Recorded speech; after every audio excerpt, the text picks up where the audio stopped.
cultural foods, traditional items, music, and more, all here at Cultura Fest.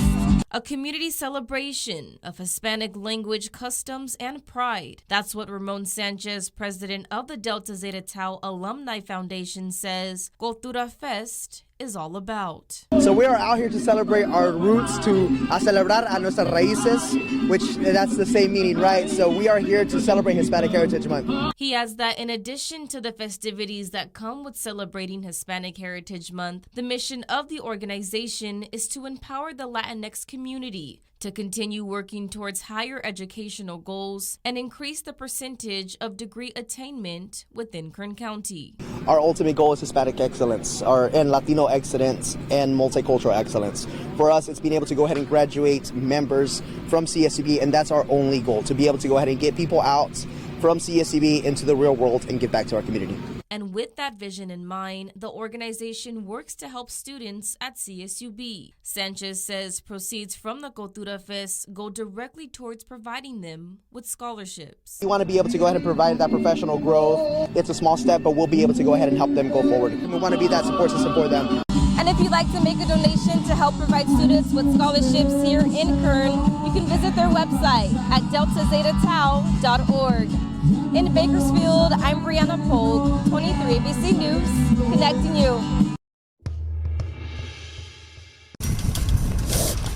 On the edge of the city of Ridgecrest sits the Bureau of Land Management's Wild Horse and Burro Holding and Adoption Facility, where you're never far from the clip-clopping of hooves and a whinny in the distance. I can come down and listen to them. It just makes, it just makes me feel a lot better when I see the animals or I listen to them. You can hear them whinnying in the background. Carl Simons has been the regional field manager for 10 years. He assists in surveying, gathering, and rehoming these animals. We are in charge of the habitat and stuff that's out here. So there's all sorts of things that happen out here, and if we don't actively manage it, things can get out of balance. Recently, the BLM is noticing the need to ramp up roundups due to rising temperatures and increased drought. Known areas, and we monitor those areas, trying to get ahead of the curve. The last thing we want to do is find out that they've ran out of water completely. One of the areas monitored is the Fenner Spring, the sole water source in the Paiute Mountains. At this time, the spring is unable to support the burro population, which can drink around 190 gallons of water a day. If there's burros hanging around the spring and it's dried up, we'll know that they're in stress because they're hanging around a dry water source. In July, teams noticed the decreased water supply negatively impacting the health of the herd. So the Needles field office is gathering burros and moving them to the facility in Ridgecrest. Sometimes it's only 2, 3 animals. Other times it can be 25, 30, or 40 animals in a day. It's real hard because, as I explained, with the size of the BLM land, trying to find them is.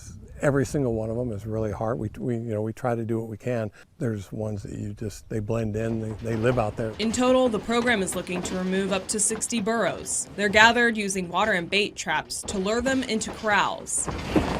The process, as Simons will tell you, is no easy feat. On the gather that we're just doing, they got 5 jacks, and the wild horse and burro specialist took my associate with him to help them bring them back, and it took them about number of hours to just get the jacks into the trailer because they didn't like each other and they're being stubborn. The Ridgecrest facility can hold up to 1,000 animals, and once there, they're cared for and can be adopted out. Residents are also encouraged to visit the corrals and interact with the animals. One of the unique things about this facility, as you can see, along that road goes all the way around the facility so that 365 days a year, 24/7, people can see the animals.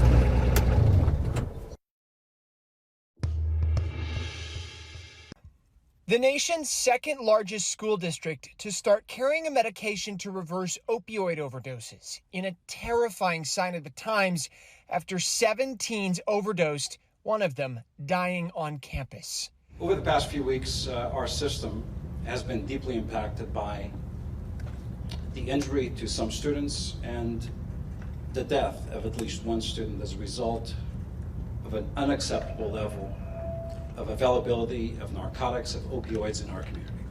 LA Unified School District isn't alone. Hartford, Connecticut schools started carrying naloxone after a 7th grader died in January. Schools near Vail, Colorado, also carrying the medication as of this school year. The same at schools in parts of Oregon and Texas, all over the country. A rush to stock schools with a lifesaver as more young high schoolers die taking fentanyl-laced drugs. They're even packaging it in colored pills, presumably to make it attractive toward younger and younger groups. In Kansas City, Sarah Manser put up a billboard trying to get parents' attention after her son died from fentanyl poisoning. He was kind. He called me mama. I miss that, you know. If I can even stop one person from overdosing, I will definitely. In nearby Clay County, Missouri, detectives are trying desperately to stop the flow of pills into teen groups and schools. I've never seen anything like it in my 24 years, ever.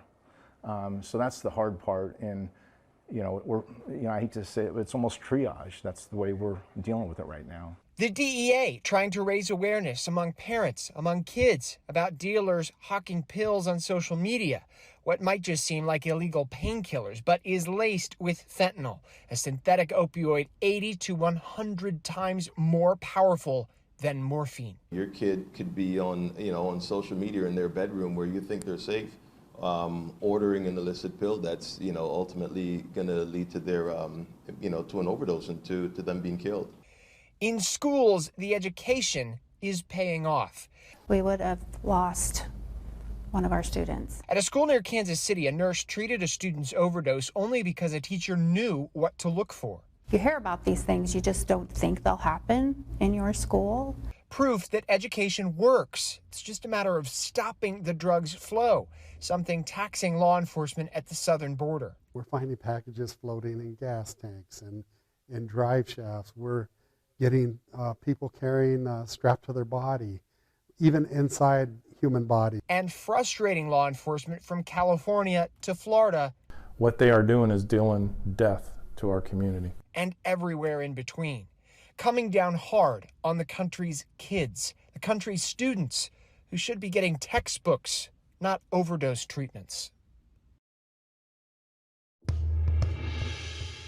We are out of water, folks, no water. This morning, the state of Florida under a state of emergency. Residents scrambling to prepare as Tropical Storm Ian takes aim. Oh, it's tumultuous to say the least. It makes it hard for the people that just want to get their regular items. Ian rapidly intensifying, upgraded to a tropical storm, and now the 9th named system of the season. It's expected to reach hurricane status by tonight. There's a potential for widespread hazardous impacts across all of Florida, essentially. NASA already making the decision to scrub Tuesday's planned launch of its Artemis 1 mission. We could find out today whether crews will take the rocket back to the hangar. It had been a relatively quiet hurricane season, but Ian comes right on the heels of Hurricane Fiona, which made landfall in Puerto Rico nearly a week ago, wiping out power to hundreds of thousands of people, then leaving a path of destruction in Bermuda before slamming into eastern Canada, knocking out power to hundreds of thousands of homes and businesses. An incredible amount of trees down, and not just power lines across the roads. In many cases, entire power poles down, snapped in half. I know this is common across the province right now. The cleanup just now beginning. And our government is standing ready to support provinces with any necessary resources. Morgan Norwood, ABC News, Orlando. It's that time of year when tissue boxes are flying off the shelves. COVID-19 infections are expected to spike, and experts are also forecasting more flu cases this season. We are seeing cases already, and there have been cases of flu where people end up in the hospital and in the intensive care units already. So we're already seeing it. And that is a sign that we're hoping that we don't hit this twindemic that people talk about. Dr. William Singh is the Assistant Chief of Staff at Kaiser Permanente San Diego. He says while some say the COVID-19 pandemic is over, it's not for our vulnerable communities, and encourages getting vaccinated for both COVID-19 and the flu. He suggests the quadrivalent flu vaccine for those 65 and older. Appointments are available for both at pharmacies around the county. But one of the biggest questions people are asking is it safe to get the COVID-19 vaccine and the flu shot at the same time? Yes, you can.